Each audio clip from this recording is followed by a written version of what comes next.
Hello, my name is Alessandro De Maria from the Kapitan.dev team, and today I'm going to run this tutorial where I explain the use of Kapitan references, which is probably one of the most exciting features about Kapitan, and it's also what sets us apart from other products. What references are is a way to pass configuration data or usually passwords or even just other kind of values that we want Kapitan to hold for us and to also reference within all the different kind of templates that we're going to create. So for instance, one possible use with the most kind of easy to explain use is, as I said, when we want to hold a password, then we want to make sure that it's securely encrypted within Kapitan. This is not the only use. We actually use this kind of feature extensively so that it can be actually used in many other occasions, like for instance to hold a git commit SHA that we want to refer within the templates, or a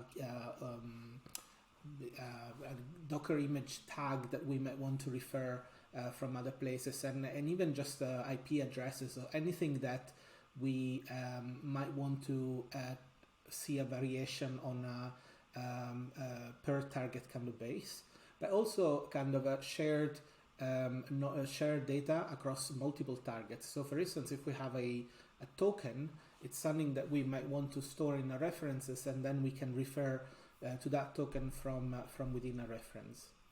I'm getting to showing some example. All I want to mention at the moment is that first of all, the setup for most of these kind of backends that we support is pretty straightforward. What I end up using most of the time is the GCP KMS, which requires us to have a key set up on GCP and also the proper credentials to access the key. But today I'm also going to show a usage with the AWS KMS, which is personally something I had to set up for this demo because I don't use it regularly. And one of the benefits is that you can mix and match these kind of backends. So you might want to have some backends for a specific target and then another backend for another target. But let's get to see how we can use it in a demo, which probably will clarify most of these concepts. So in this case, I've basically created a very kind of basic setup where we have 3 targets which can represent 3 different environments. So we have the dev environment, the prod environment, the staging environment. Within this environment, I'm deploying a kind of a very simple service. It's something that I use a lot because it's just a tiny kind of a server that runs and you know, just returns some, allows you to connect through a URL. But in this case, we don't even have to deploy it. And I'm going to show you basically how it looks like at the moment. So if we go into the classes, components, and look at the configuration for the Echo server, we see basically it's just a basic component, a basic deployment. So what we are going to do now is imagining that we need to pass some sort of credentials or something that we want to be able to change and alter from outside the inventory into this service. So let's imagine for the time being that we want to pass something that holds like some sort of a token. So let's pass it as an M variable. So I'm going to add here something like token, and then we are going to replace it with just a placeholder.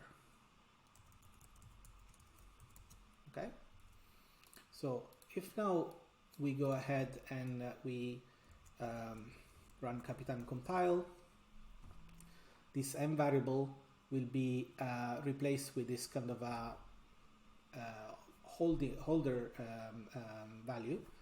And when we look at the compiled output, we can see that in the manifest, in each of these kind of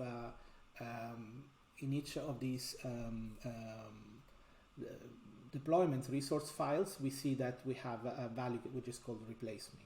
So now what we want to do in this case is we want to perhaps pass something that is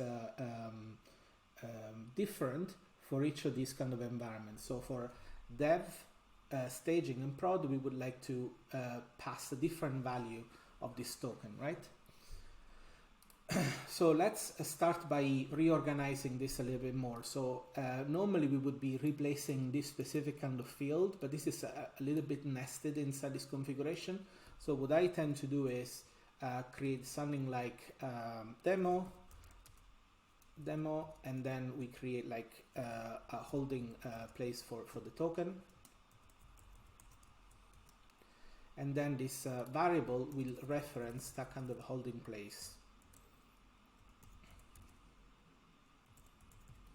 Okay, nothing has changed at this moment. If I rerun Kapitan compile, we will see that this is basically just a reshuffling, reformatting of the inventory, so it doesn't have any effect. In fact, the results are exactly the same. You have this kind of replace me. But what this allows us to do is that now, from all the different kind of environments, from dev, prod, and staging, we could be basically overriding that specific token so that we can provide the one that we want to assign to that specific environment. So parameters, demo, token,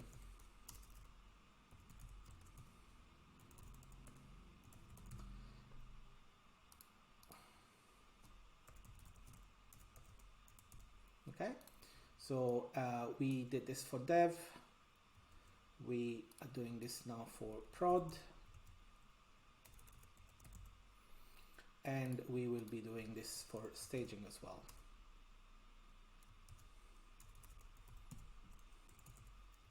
Okay, so now what we have achieved is that when we run Kapitan compile, we will have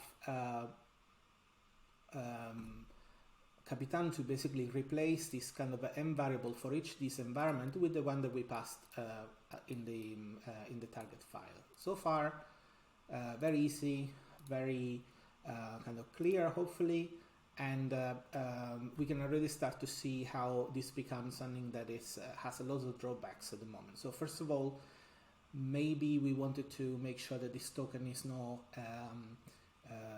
basically stored as a plain text, first of all, and then we might want to avoid having to change it. If we want to change it to go to each target and replace it for every single target, it's another thing.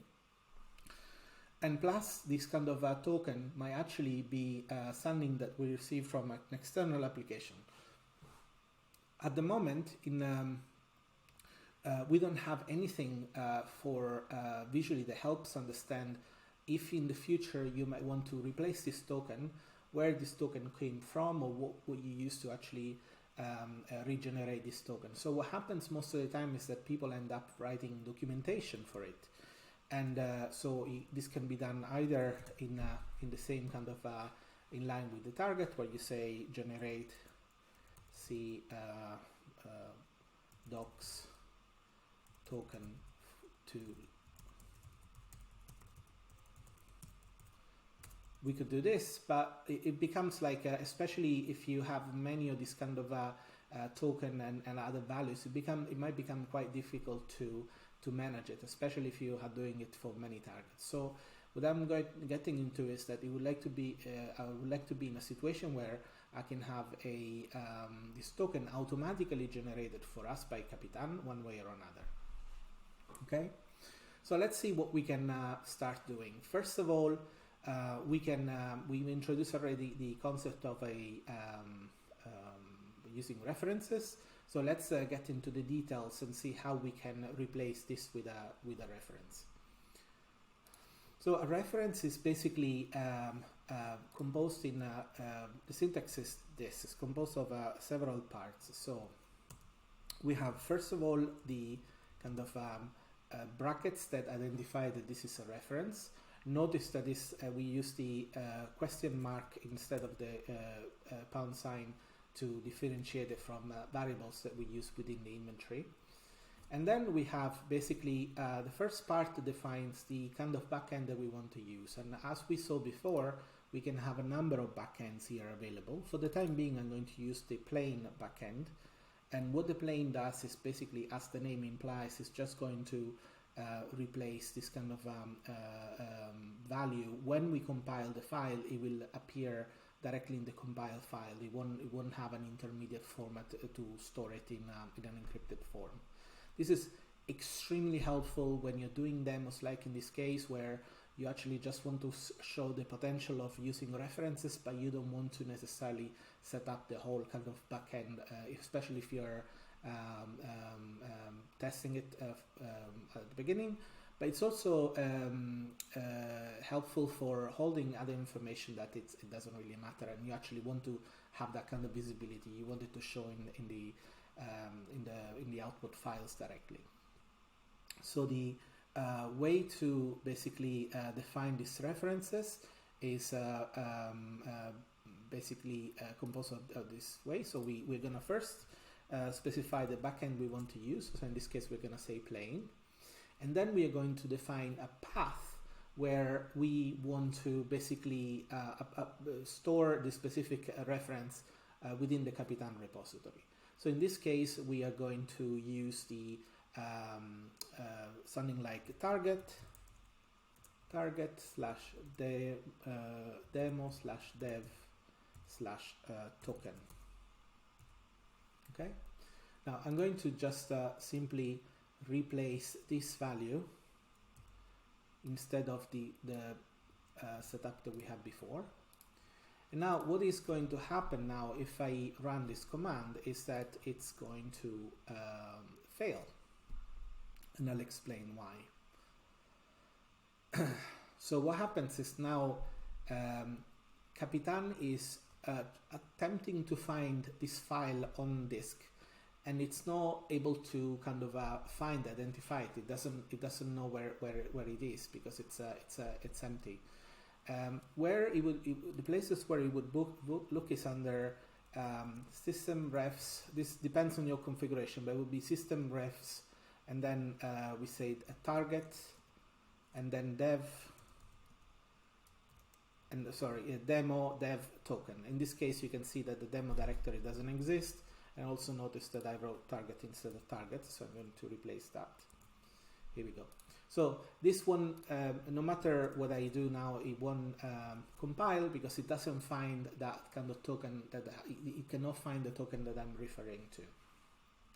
So the issue that we have now is that we need to kind of bootstrap that value so that we have something to give to Kapitan.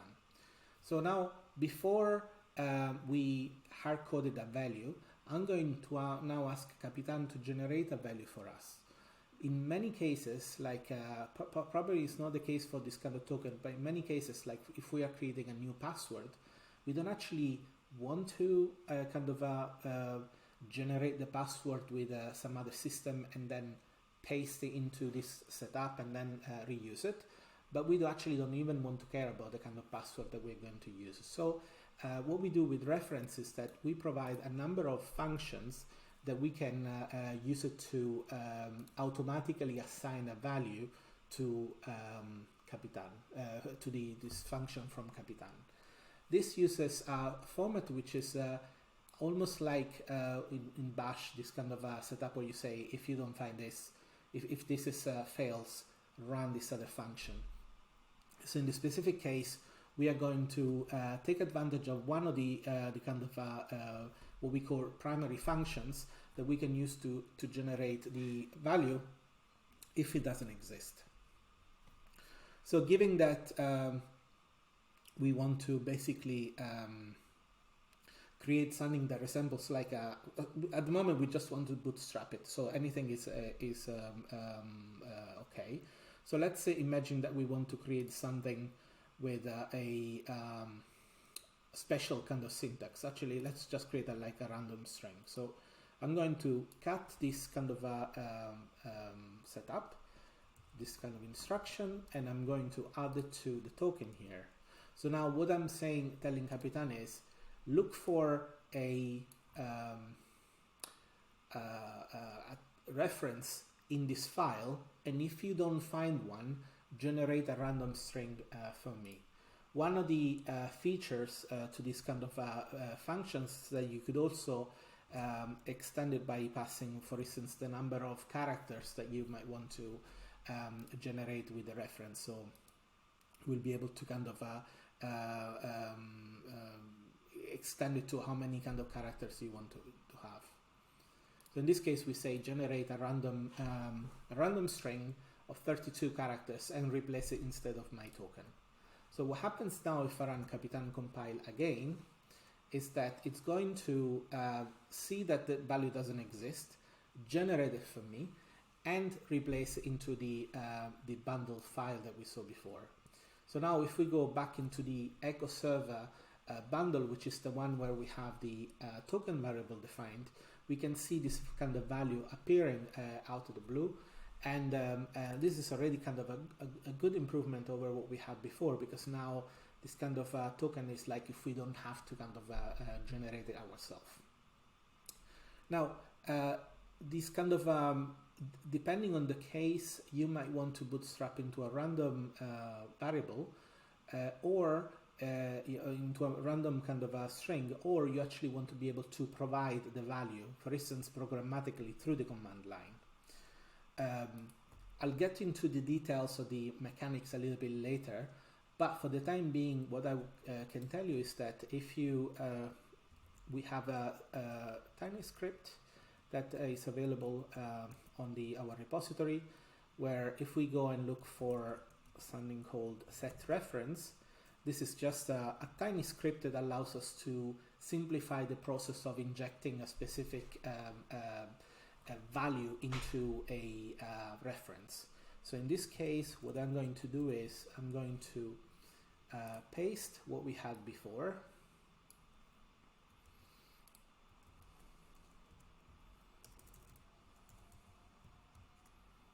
And I'm going to say that I want to use the reference, this reference here. Okay. So what happens now is that the value demo token for dev, it's going to be passed to the script that knows how to inject a specific value into the references for the dev environment. So again, if we run Kapitan compile again, what we expect now is that because this file is now found and it's already available, we will basically generate like a standard random string, which is still good to keep because it allows us to, in situation where we haven't generated the token already, so we have like some sort of a placeholder that gets generated for us automatically. But in this case, if we go and look at the Echo Server bundle, we can see that I made the mistake of passing the wrong instructions, but like I'm going to fix it right away. So if I do -m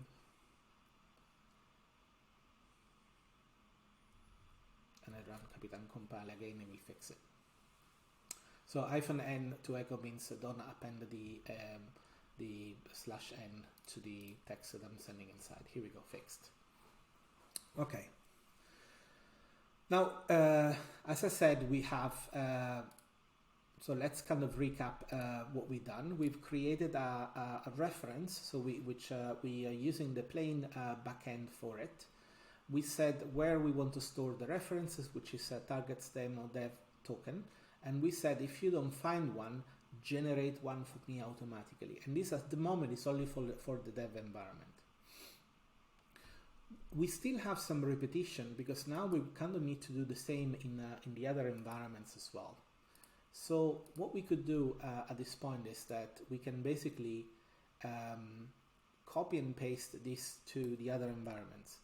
If you do, we still have the reference to dev, which we might want to kind of fix to make sure that it's reflecting to the target. So one thing to understand is that within this kind of references, you can still use variable interpolation that we can use within the inventory. So in this case, by doing something like target name, I'm able to basically create a reference which is going to be to adapt to whichever environment I run it within.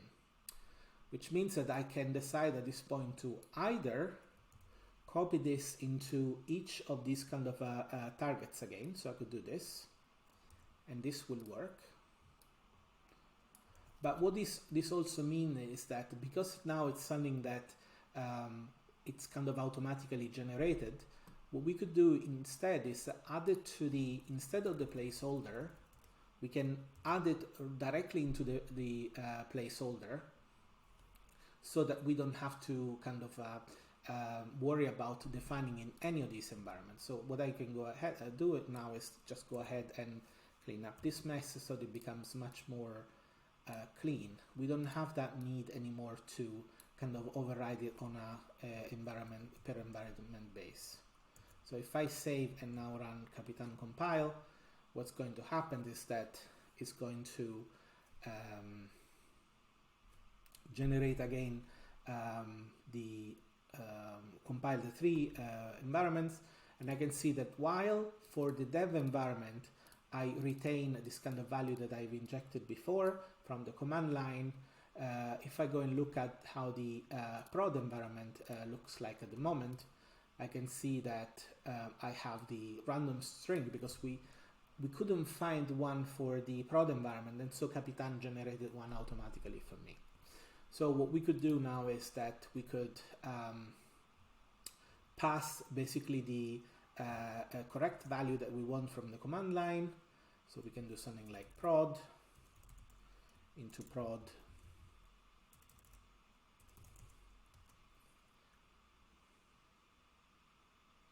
and staging into staging.